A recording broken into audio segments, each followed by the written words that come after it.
ఇంతటి గొప్ప అవకాశాన్ని కల్పించిన మన కన్న తండ్రి అయిన దేవునికి కృతజ్ఞతాస్తుతులు చెల్లించుకుంటూ తండ్రి అయిన దేవుణ్ణి ఆరాధించడానికి చేరి ఉన్న ప్రియ సహోదరి సహోదరులందరికీ మన రక్షకుడైన యేసుక్రీస్తు వారి పేరట నా హృదయపూర్వక గత కొన్ని వారాలుగా మనము దేవుని రాజ్యమును గురించిన సత్యాన్ని మనం ఆలోచిస్తున్నాం. దేవుని రాజ్యమును ఎంతోమంది అపార్థం చేసుకొని అర్థం చేసుకోలేని స్థితుల్లో ఉండి దేవుని రాజ్యం అంటే ఏంటో, అలాగే దేవుని రాజ్యంలో ఉండేది ఏంటో, దేవుని రాజ్య ప్రజలు ఎలా ఉంటారో, ఆయన రాజ్య నివాసులుగా ఉండాలి అనుకున్న ప్రతి ఒక్కరిలో కూడా ఎలాంటి లక్షణాలు ఉండాలో ఇవన్నీ కూడా ఎవరు అర్థం చేసుకోలేకే దేవుని యొక్క రాజ్యమును గురించి ఎవరు కూడా ఆలోచించలేకపోతున్నారు.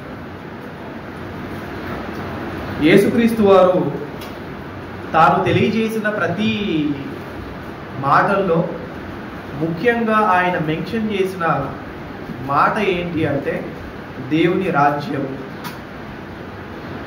దేవుని రాజ్యాన్ని గూర్చి ప్రతిసారి ఆయన జ్ఞాపకం చేసుకుంటూ వచ్చారు. ఎందుకంటే దేవుని రాజ్యమును గూర్చిన అవగాహన ఎవరికి కూడా లేకపోవడం. రాజ్యం అంటే అదేదో అన్నట్టుగా భావించడం. దేవుని రాజ్యం అనగానే ఆనాడున్న ప్రజలు భావించిన ప్రకారంగా భోజనము అలాగే పానము అన్న ఆ భావనలో ఉండిపోయి ఏదైతే దేవుని రాజ్యంలో ఉండాలో, దేవుని రాజ్యంలో ఏదైతే ఉందో దాన్ని పట్టించుకోలేకపోయారు. అందుకే పౌలు గారు రోమియోలకు రాసిన పత్రిక 14వ అధ్యాయం 17వ వచనంలో తెలియజేసిన మాట, రోమియోలకు రాసిన పత్రిక 14వ అధ్యాయము 17వ వచనంలో దేవుని రాజ్యము భోజనమును పానమును కాదు గాని నీతియు సమాధానమును పరిశుద్ధాత్మయందలి ఆనందమునై ఉన్నది. ఇక్కడ పౌలు గారు ఒక స్పష్టమైన విషయాన్ని తెలియజేస్తున్నారు. ఏంటంటే మీరు అనుకున్నట్టుగా దేవుని రాజ్యం అంటే భోజనము కాదు, అలాగే పానము కాదు. యేసుక్రీస్తు వారు కూడా తాను తెలియజేసిన ప్రతి విషయంలో దేవుని నీతిని గూర్చి వివరించారు, దేవుని సమాధానాన్ని గూర్చి వివరించారు, పరిశుద్ధాత్మయందలి ఆనందాన్ని గూర్చి ఆయన తెలియజేశారు. ఇదిగో నేను వెళ్ళిన తర్వాత మీకంటూ ఒక ఆదరణకర్త మీకు వస్తారు. ఆయన మీకు ఏం చేస్తారో తెలుసా? ఒక గొప్ప శాంతికరమైన వాతావరణంలోనికి ఆయన తీసుకొని వెళ్తాడు. యేసుక్రీస్తు వారు దేవుని రాజ్యంలో ఉన్న నీతిని గూర్చి తెలియజేస్తూ, ఇదిగో మీరు ఈ వేషధారులైన శాస్త్రుల కంటే పరిసయ్యుల కంటే మీ నీతి అధికము కాని ఎడల మీరు పరలోక రాజ్యంలోనికి ప్రవేశించలేరు. నీతి అనేది దేవుడు చెప్పినట్టుగా ఉండాలి, కానీ మీరు అనుకున్నట్టుగా భోజనము పానము విషయంలో శ్రద్ధ కలిగి ఉండడం కాదు అన్న విషయాన్ని తెలియజేశారు. ఎందుకంటే ఇశ్రాయేలీయులు అనగా శాస్త్రులు పరిసయ్యులు ఆలోచించింది అదే.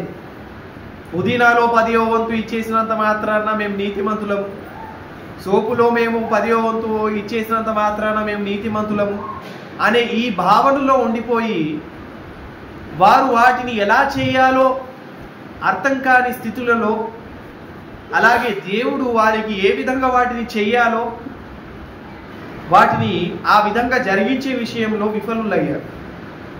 అందుకే మొట్టమొదటిగా ఆయన మాట్లాడుతూనే, మొట్టమొదటిగా ఆయన తెలియజేస్తూనే దేవుని రాజ్యమును గూర్చిన అనేక విషయాలను తెలియజేశారు.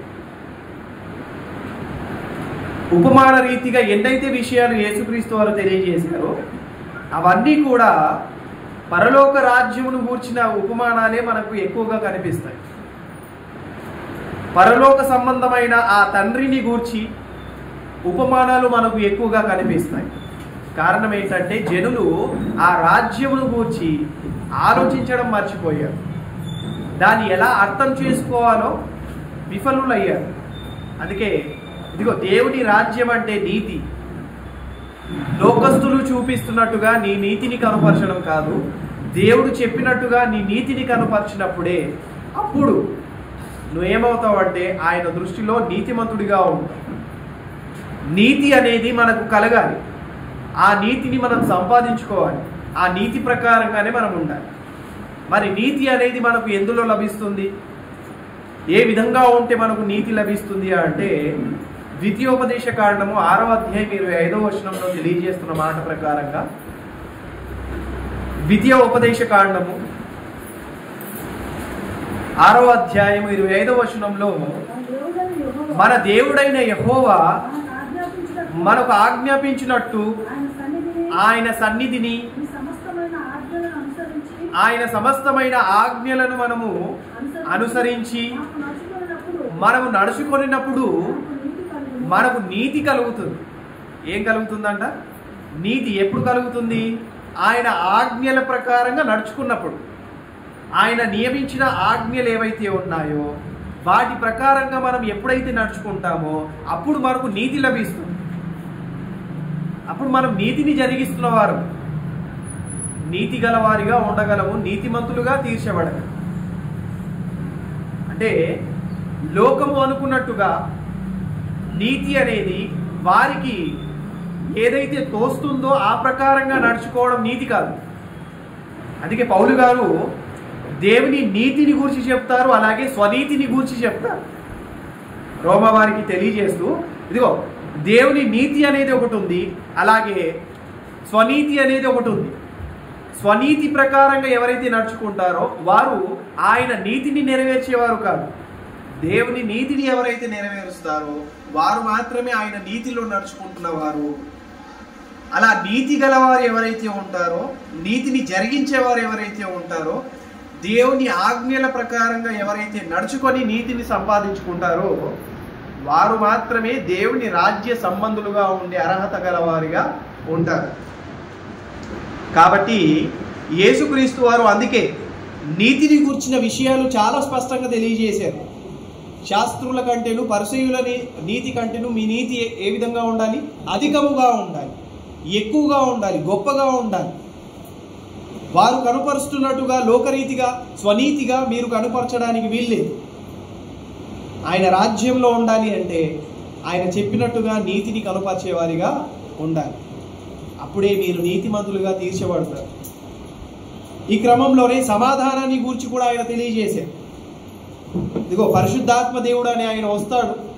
ఆయన ఏం చేస్తాడో తెలుసా? మీకు సమాధానాన్ని కలగజేస్తాడు, శాంతిని ఆయన కలుగజేస్తాడు. యోహాను సువార్తలో 14వ అధ్యాయం 26, 27 వచనాలలో తెలియజేస్తారు. యోహాను సువార్త 14వ అధ్యాయము 26, 27 వచనాలు.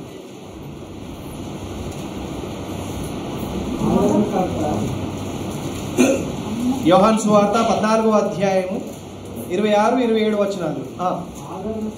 ఆదరణకర్త అనగా తండ్రి నా నామమున పంపబోవు పరిశుద్ధాత్మ నేను మీతో చెప్పిన సంగతులన్నిటినీ మీకు జ్ఞాపకం చేయును, శాంతి మీకు అనుగ్రహించి వెళ్ళుచున్నాను, నా శాంతినే మీకు అనుగ్రహించుచున్నాను, లోకమిచ్చినట్టుగా నేను మీకు అనుగ్రహించటలేదు. మీ హృదయమును కలవరపడనీయకుడి, వెరవనీయకుడి. ఇక్కడ తెలియజేస్తున్న విషయం ఏంటంటే ఇదిగో నేను వెళ్ళిన తర్వాత ఆదరణకర్త ఆయన వస్తారు. ఆయన మీకు ఏం చేస్తారంటే ఆదరిస్తారు. ప్రతి విషయంలో మీరు ఎలా నడుచుకోవాలో ఆయన తెలియజేస్తారు. అందుకే నేను శాంతికరమైనది మీ మధ్య పెట్టి వెళ్తున్నాను. మీరు శాంతికరంగా ఉండాలి అంటే సమాధానముగా ఉండాలి. శాంతి అన్న దానికి పర్యాయ పదంలో సమాధానం. అంటే మనకు శాంతి అనేది కలగజేయడానికి యేసుక్రీస్తు వారు ప్రతి విషయంలో పరిశుద్ధాత్మ దేవుని యొక్క ఇన్వాల్వ్మెంట్ పెట్టి వెళ్ళాడు. ఒకవేళ పరిశుద్ధాత్మ దేవుడు మనకు లేకపోతే మనము సమాధానం గలవారిగా ఉండే అవకాశము ఉండదు. తండ్రి అయిన దేవుడు మనలను సమాధానపరచాలి. అలాగే యేసుక్రీస్తు వారు కూడా మనకు సమాధానాన్ని అనుగ్రహించాడు. పరిశుద్ధాత్మ దేవుడు కూడా మనకు సమాధానాన్ని అనుగ్రహించాడు. అందుకే ఆయన వచ్చినప్పుడు ఏ ఏ సంగతులు మీకు తెలియజేయాలో ఆ విషయాలన్నీ కూడా మీకు తెలియజేస్తాడు. అందుకే 27వ వచనంలో ఏమని చెప్తున్నారు? శాంతి మీకు అనుగ్రహించి వెళ్ళుచున్నాను. ఆయన వెళ్ళిపోయే సమయానికి మనకు లభించేది ఏంటి అనగా శిష్యులతో తెలియజేస్తున్న ప్రకారంగా శాంతి అనేది వారికి లభిస్తుంది. శాంతి అన్న దగ్గర 3వ సంఖ్య కనిపిస్తుంది చూడండి. కింద ఫుట్ నోట్లో ఏమనుంది? సమాధానము. అంటే యేసుక్రీస్తు వారు వెళ్తూ వెళ్తూ మనకి ఏం అనుగ్రహించి వెళ్ళారు అంటే శాంతిని అనుగ్రహించి వెళ్ళారు. ఆయన వెళ్ళిపోయిన తర్వాతే కదా పరిశుద్ధాత్మ దేవుడు వచ్చారు. పరిశుద్ధాత్మ దేవుడు వచ్చిన తర్వాతే కదా సంఘం అనేది స్థాపింపబడి విస్తరింపబడింది. అంటే దేవుని రాజ్యం అనేది పరిపూర్ణమయ్యేది ఎప్పుడు అంటే సమాధానము ఉన్నప్పుడే పరిపూర్ణమవుతుంది.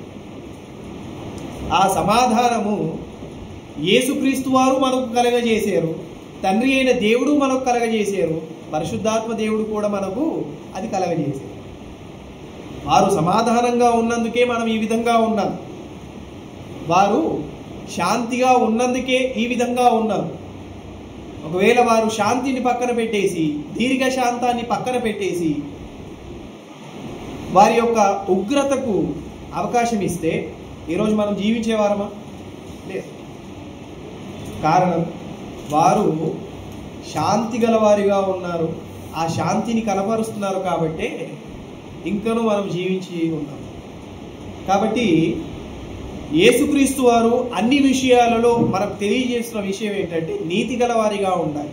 అందుకే మొదట నా నీతిని నా రాజ్యమును వెదకండి. మొదట నా నీతిని, మొదట మీ తల్లిదండ్రులను కాదు, మొదట మీ ఆస్తిని కాదు, మొదట మీ ఉద్యోగాన్ని కాదు, మొదట మీ ఇతర పనికి వచ్చే వాటి గూర్చి కాదు, మొదట దేని గురించి ఆలోచించాలి? నీతిని, సమాధానంను, అలాగే పరిశుద్ధాత్మ యందలి ఆనందాన్ని మనము వెతికేవారిగా ఉన్నాం. ఆ నీతిని మనం ఎప్పుడైతే మనం సంపాదించుకుంటామో అప్పుడే ఆయన రాజ్య సంబంధులుగా ఉండే అర్హతను పొందుకుంటాము. సమాధానం ఎప్పుడైతే మనలో ఉంటుందో అప్పుడే మనం ఆయన రాజ్య సంబంధులుగా ఉంటాం. సమాధానముగా ఉన్న పరిశుద్ధాత్మ దేవుడు మనలో లేకపోతే మనం ఆయన రాజ్య సంబంధులమా? ఏమండి? ఆయన రాజ్యంలో ఉన్నది ఎవరెవరు? ఆయన రాజ్యంలో ఉన్నది ఎవరెవరు? తండ్రి అయిన దేవుడు, యేసుక్రీస్తు వారు, పరిశుద్ధాత్మ దేవుడు, అలాగే దేవదూతలు. భవిష్యత్తు కాలంలో ఆయన రాజ్యంలో మనం ఉంటాం కదా. ఇప్పుడు పరిశుద్ధాత్మ దేవుడు, యేసుక్రీస్తు వారు, తండ్రి అయిన దేవుడు సమాధానం కలిగి ఉన్నారు. వారు ఎలాగైతే సమాధానం కలిగి ఉన్నారో మనం కూడా ఏం కలిగి ఉండాలి? సమాధానం కలిగి ఉండాలి. ఆ సమాధానమే మనలో లేదు అంటే మనం ఆయన రాజ్య సంబంధులము కాదు. అందుకే రోమియోలకు రాసిన పత్రికలో యేసుక్రీస్తు వారి యొక్క మరణము మనకు అనుగ్రహించినది ఏంటో తెలియజేస్తున్నారు. రోమియోలకు రాసిన పత్రిక 5వ అధ్యాయము 8 నుండి 10 వచనాలలో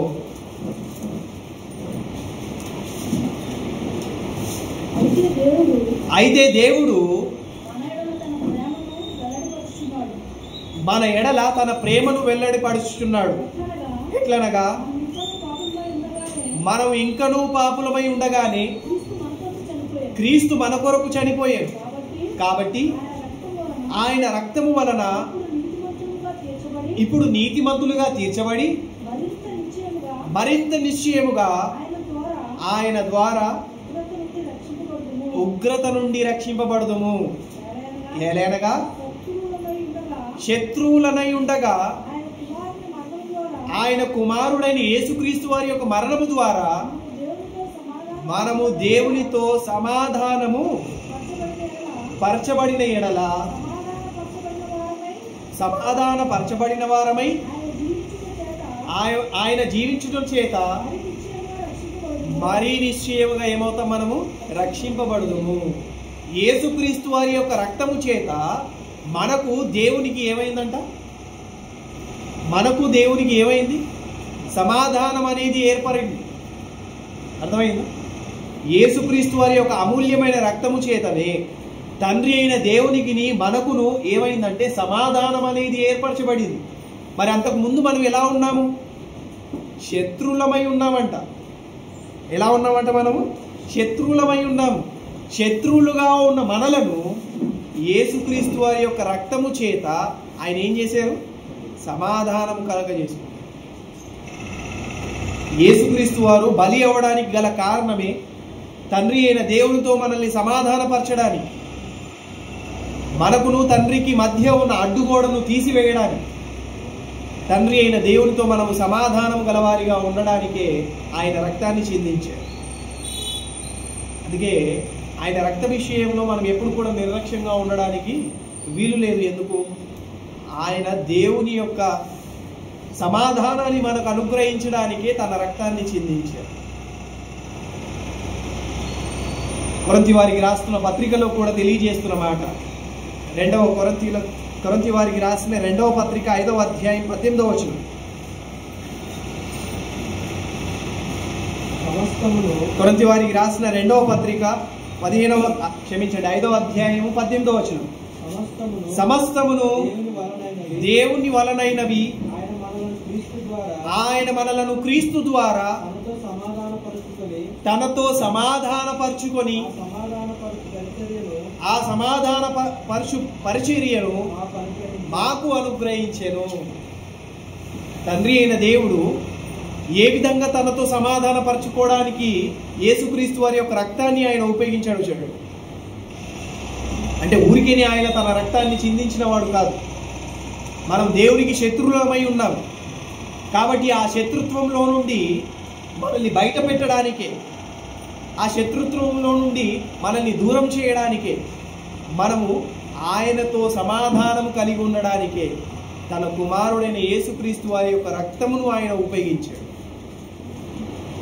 ఇది మాత్రం మనకు అర్థం కావట్లేదంటే మనం ఆయన రాజ్య సంబంధులుగా ఉన్నవారము. అందుకే 10వ వచనంలో ఏమని చెప్పారు? ఇందాక రోమీయులకు రాసిన పత్రిక 5వ అధ్యాయం 10వ వచనంలో,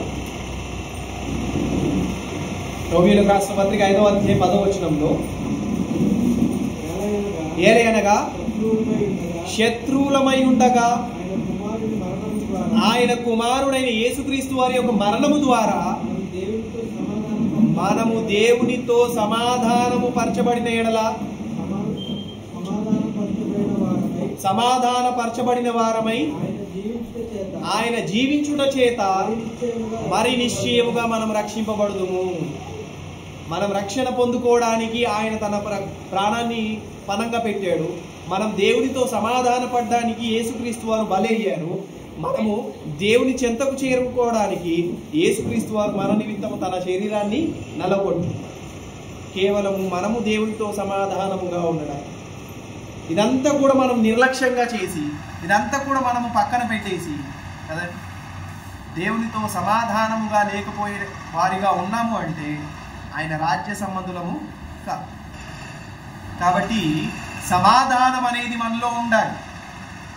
మరి దేవునితో మనం సమాధానముగా ఉండాలంటే మొట్టమొదటిగా ఎవరితో సమాధానంగా ఉండాలి?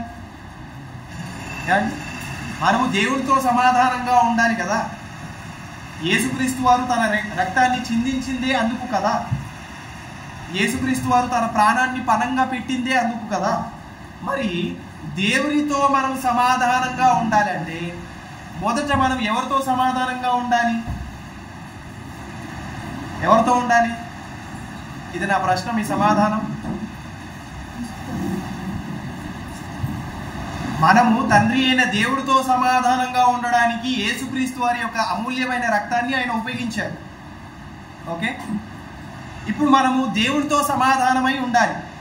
దేవునితో సమాధానమై ఉండాలంటే మొదట మనం ఏం చేయాలి? మొదట మనం ఎవరితో సమాధానంగా ఉండాలి? ఎవరితో? ఇంకా కొద్దిగా ఆలోచించండి.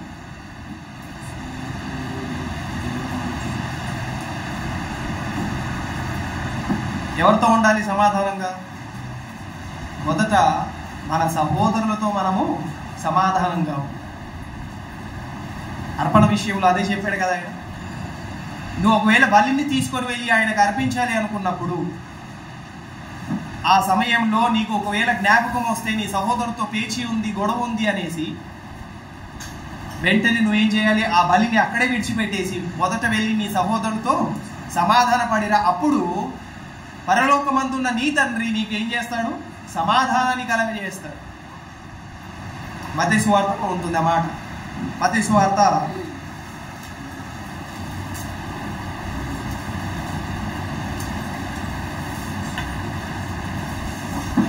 5వ అధ్యాయము 23వ వచనం నుండి. మత్తయి సువార్త 5వ అధ్యాయం 23వ వచనం. కావున నీవు బలి పీఠముల వద్ద అర్పణమును అర్పించుచుండగా నీ మీద నీ సహోదరునికి విరోధం ఏదైనను కలదని అక్కడ నీకు జ్ఞాపకం వచ్చిన ఎడల అక్కడ బలిపీఠము వద్దనే నీ అర్పణము విడిచిపెట్టి మొదట వెళ్ళి నీ సహోదరితో సమాధానపడుము. అటు తర్వాత వచ్చి నీ అర్పణమును అర్పించుము. ఎందుకు ఈ విధంగా తెలియజేస్తున్నారు? మొదట వెళ్ళి నీ సహోదరుతో సమాధానపడు అని ఎందుకు అంటున్నారు? ఎందుకంటే కనిపించే నీ సహోదరుతోనే నువ్వు సమాధాన పడలేని స్థితిలో ఉన్నప్పుడు కనిపించని ఆ దేవుడితో సమాధానంగా ఉన్నామని ఎలా భావించగలం? కనిపించే నీ సహోదరుతోనే నువ్వు సమాధానంగా లేవు. ఆ వ్యక్తి పట్ల నువ్వు శాంతిని కనుపరచట్లేదు. నిత్యము కోపాన్ని చూపిస్తున్నావు, నిత్యము ఏదో ఒక గొడవ పడుతున్నావు. అలాంటి ఆ మనస్తత్వం గలవారు ఎవరైతే ఉన్నారో వారు సమాధానము గలవారిగా ఉండే అవకాశము ఉండదు. ఎవరైతే సమాధానం ఉండదో వారు దేవుని రాజ్యంలో ఉండే అవకాశము ఉండదు. అందుకే సహోదరులతో సమాధాన పడాలి. కుమార రీతిగా అదే చెప్పారు కదా. ఒక వ్యక్తి మరో వ్యక్తికి 50 రూపాయలు అప్పు ఉన్నాడు. ఏంటి? ఒక వ్యక్తి మరో వ్యక్తికి 50 రూపాయలు అప్పిచ్చాడు. ఆ అప్పిచ్చిన తర్వాత అప్పు ఎవరైతే ఇచ్చారో ఆ వ్యక్తి తన యజమాని దగ్గర 1,00,000 రూపాయలు అప్పు ఉన్నాడు. ఏంటి? 1,00,000 రూపాయలు అప్పు ఉన్నాడు. ఆ యజమాని ఏం చేశాడంటే ఈ వ్యక్తి పట్ల కనికరాన్ని చూపించి, అరే ఇతను కట్టలేని స్థితిలో ఉన్నాడు కాబట్టి నేను ఇతన్ని సమాధానపరిచేస్తాను, ఇతన్ని నేను క్షమించేస్తాను, ఇతన్ని రుణాన్ని నేను మాఫీ చేస్తాను అనేసి క్షమించేశాడు. కానీ ఆ వ్యక్తి బయటికి వచ్చి 50 రూపాయలు ఏ వ్యక్తి అయితే ఇవ్వాలో ఆ వ్యక్తి కాలర్ పట్టుకొని 50 రూపాయలు ఇస్తావా సస్తావా అంటున్నాడు. అప్పుడు ఆ యజమాని మరలా పిలిచి ఏమన్నాడు? ఇదిగో నీ పట్ల నేను కనికరాన్ని చూపించే కదా నిన్ను క్షమించేశాను, నీతో సమాధాన పడ్డానికి కదా నేను దాన్ని రుణమాఫీ చేశాను, కానీ నీ సహోదరుని పట్ల నువ్వు అది చేయలేదు కాబట్టి నువ్వు నాతో కూడా కాదు, ఇక ఎక్కడ కూడా నువ్వు ఉండడానికి వీలు లేదు. ఆ ఉపమానంలో తెలియజేసిన విషయం ఏంటంటే, ఇదిగో నువ్వు సమాధానంగా ఉండాలి, నీ సహోదరుతో కనికరం గలవాడిగా ఉండాలి. అప్పుడే కదా నువ్వు కనికరాన్ని సంపాదించుకుంటావు. మత్తయి సువార్త 5వ అధ్యాయం 7వ వచనంలో అదే తెలియజేస్తారు. ధన్యతను గురించి మాట్లాడుతూ కనికరము గలవాడు ధన్యుడు, వాడు ఏమవుతాడంట? కనికరమును పొందుకుంటాడు. సమాధానం గలవాడు తన సహోదరుల పట్ల ఎప్పుడైతే సమాధానంగా ఉంటాడో వారు ఏమవుతారంట? దేవుని కుమారులుగా పిలువబడతారు. మనం కనికరాన్ని చూపిస్తేనే కదా మన సహోదరుల పట్ల ఏదైతే కనికరాన్ని చూపించామో తిరిగి ఆ కనికరాన్ని దేవుని నుండి సంపాదించుకుంటాము. మనం సమాధానం కనుపరిస్తేనే కదా దేవుని కుమారులుగా ఉండే అవకాశాన్ని సంపాదించుకుంటాము.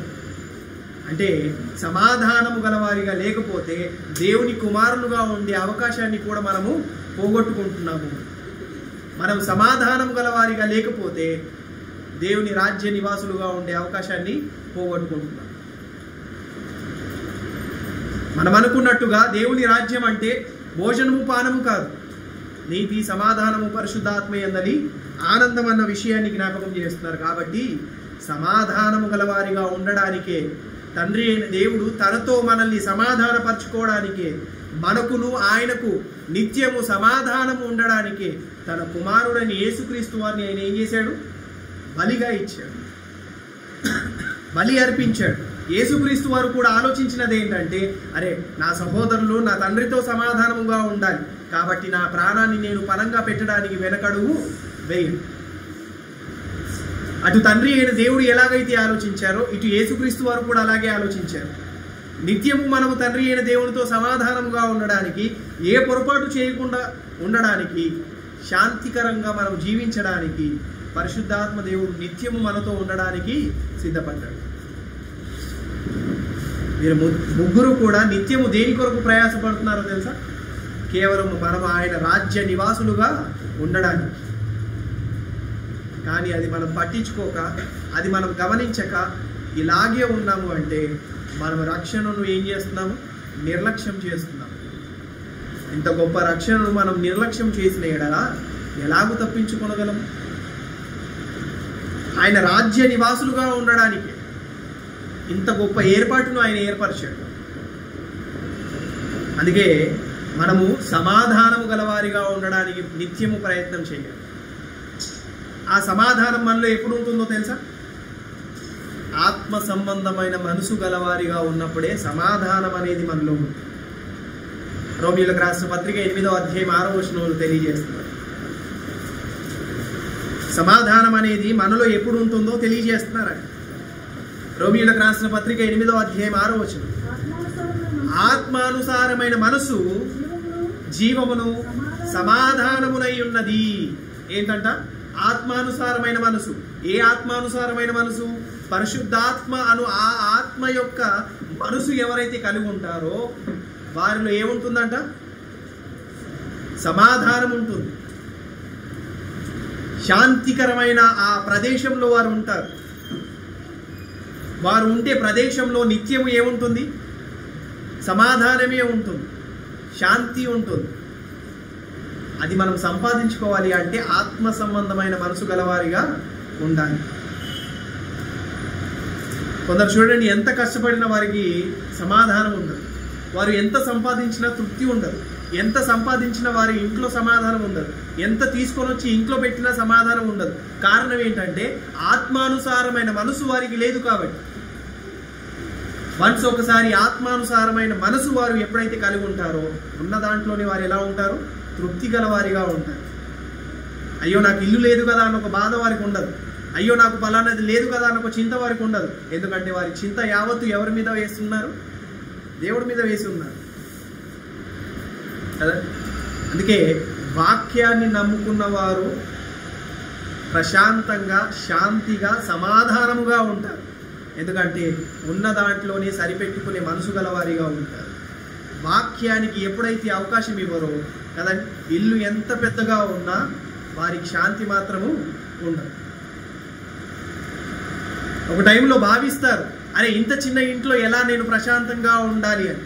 అదే చిన్న ఇంటిలో దేవుని వాక్యంపై ఆధారపడిన కుటుంబం మాత్రం ప్రశాంతంగా ఉంటుంది. కానీ విశాలమైన ఇల్లు ఉన్నవారు ప్రశాంతంగా ఉండలేరు. అందుకే చూడండి, సీసీ కెమెరాలు పెడతారు, సెక్యూరిటీ గార్డులు పెట్టుకుంటారు, అవసరమైతే సొంత పనులను పెట్టుకుంటారు, ఇంకా వారికి దేహ రక్షణ కొరకు బాడీ గార్డులు పెట్టుకుంటారు. ఎందుకు? నువ్వు ఎంతైతే సంపాదించావో అంత ప్రశాంతతను కోల్పో. మనం ప్రశాంతంగా పడుకున్నట్టుగా అంబానీ పడుకుంటాడండి? ఒకసారి ఆలోచించండి. మనం ఎంతైతే ప్రశాంతంగా పడుకుంటామో అంత ప్రశాంతంగా అంబానీ పడుకుంటాడా? అంత సెక్యూరిటీ గార్డ్ని పెట్టుకున్నా తనలో ఏదో ఒక అశాంతి అనేది ఉంటుంది. ఎందుకు? ఎవరు ఎక్కడి నుండి వస్తారు, ఇంట్లో ఉన్నంత వరకు కొద్దిగా సేఫ్టీగా ఉంటాడేమో, మరి బయటికి వచ్చినప్పుడు ఎవరు ఎక్కడి నుండి గుద్దేస్తారు, ఎక్కడి నుండి నన్ను బ్లాక్మెయిల్ చేస్తారు, ఎవరు ఎక్కడి నుండి నన్ను దోచేసుకుంటారు అన్న ఇంటెన్షన్ ఉండదా? ఒక చిత్రం మాత్రం నవ్వుతున్న ఉన్నట్టుగా ఉన్నా లోపల మాత్రం ఏముంటుంది? ఏదో ఒక చింత ఖచ్చితంగా ఉంటుంది. ఎంత ఆస్తి ఉన్నా ఏది కూడా ఏది చేసేది కాదు. సమాధానం అనేది మనకు డబ్బులో దొరికేది కాదు. సమాధానం అనేది ఇక ఇతర వాటిలో దొరికేది కాదు. పరిశుద్ధాత్మ యొక్క మనసు ఎవరికైతే కలిగి ఉంటారో వారు మాత్రమే సమాధానం గలవారిగా ఉంటారు. అందుకే ఏమని చెప్తున్నారు 8వ అధ్యాయం 6వ వచనంలో? 8వ అధ్యాయం 6వ వచనం, ఆత్మానుసారమైన మనసు జీవమును సమాధానమునై ఉన్నది. ఏంటంట? జీవము. మనలో జీవం అనేది పుట్టించేది ఏంటి అంటే ఆత్మానుసారమైన మనసు. ఆత్మానుసారమైన మనసు గలవారిగా మనం లేవనుకోండి, మనం నిర్జీవ స్థితిలోనే ఉన్నవారం. అందుకే ఆత్మానుసారమైన మనసు గలవారు నిత్యము వారు ఎలా ఉంటారు అంటే, కదండి, ఎలాగైతే బంగారము దగదగ మెరుస్తుందో వారి ముఖం కూడా అలాగే మెరుస్తుంది. వారి ముఖ చిత్రం కూడా అలాగే ఉంటుంది, సౌందర్యముగా ఉంటుంది. అందుకే చూడండి, దానియేలు గారి యొక్క ఆ పరిస్థితి మనం చూస్తే, మంచిగా మాంసం తిన్నవాళ్ళు వారి యొక్క ముఖాన్ని, అలాగే ధాన్యములు తిన్న ఈ దానియేలు గారి యొక్క ముఖాన్ని చూసినప్పుడు వ్యత్యాసం కనిపించిందా లేదా? కనిపించింది. ఎందుకు? వారిలో శాంతి లేదు, వీరిలో శాంతి ఉంది. వీరు ప్రశాంతంగా ఉన్నారు, వారు ప్రశాంతంగా లేరు. ఆరోగ్య స్థితిలో కానివ్వండి, శరీర స్థితిలో కానివ్వండి, ఆత్మీయ స్థితిలో కానివ్వండి, సమాధానముగా దానియేలు గారు ఉన్నారు కాబట్టి కదా వారి ముఖంలో ఏం కనిపిస్తుంది? సమాధానం కనిపిస్తుంది. అలాగే శద్రక్ మేషక్ అబేద్నెగో విషయంలో కూడా కదా వారిలో నిత్యము సమాధానం కనిపిస్తుంది. వారి ముఖాన్ని వీరి ముఖాన్ని చూసినప్పుడు వ్యత్యాసం కనిపించింది. కారణం ఏంటంటే సమాధానం. వారు నిత్యము ఎవరి మీద ఆధారపడి ఉన్నారంటే దేవుడి మీద ఆధారపడి ఉన్నారు. వారు సంపాదించిన సంపాదన విషయంలో కాదు, వారికి ఉన్న అధికార విషయంలో కాదు, వారికి ఉన్న ఫలానా విషయంలో కాదు, దేవుడిపై ఆధారం కలిగి ఉన్నారు కాబట్టే వారిలో సమాధానం ఉంది. అలా ఎవరిలో అయితే సమాధానం ఉంటుందో వారు మాత్రమే దేవుని కుమారులుగా ఉండే అవకాశాన్ని సంపాదించుకుంటారు. గలతీయులకు రాసిన పత్రిక 4వ అధ్యాయం 4 నుండి 6 వచనాల్లో తెలియజేస్తున్నారు. ముగించుకుంటారు. గలతీయులకు రాసిన పత్రిక 4వ అధ్యాయం 4 నుండి 6 వచనాలలో తెలియజేస్తున్నారు. అయితే కాలము పరిపూర్ణమైనప్పుడు దేవుడు తన కుమారుని పంపెను. ఆయన స్త్రీ యందు పుట్టి మనము దత్తపుత్రులము కావాలనని ధర్మశాస్త్రములకు లోబడి ఉన్న వారిని విమోచించుటకై ధర్మశాస్త్రములకు లోబడి వారు ఆయన. మరియు మీరు కుమారులై ఉన్నందున నాయన తండ్రి అని మొరపెట్టు తన కుమారుని ఆత్మను దేవుడు మన హృదయంలోనికి ఆయన ఏం చేశాడు? పంపెను. నాయన తండ్రి అని పిలుచుకునే ఆ ధన్యతను పరిశుద్ధాత్మ దేవుడి ద్వారా మనకు అనుగ్రహించాడు ఆయన. అందుకే సమాధానము గలవారు ధన్యులు. వారు ఏమై ఉంటారంట? దేవుని కుమారులై ఉంటారు. యేసుక్రీస్తు వారు మనకు సమాధానాన్ని ఏర్పరిచి తండ్రి అయిన దేవునికి మనల్ని ఏం చేశాడు? ఆయన దత్తపుత్రునిగా చేశాడు.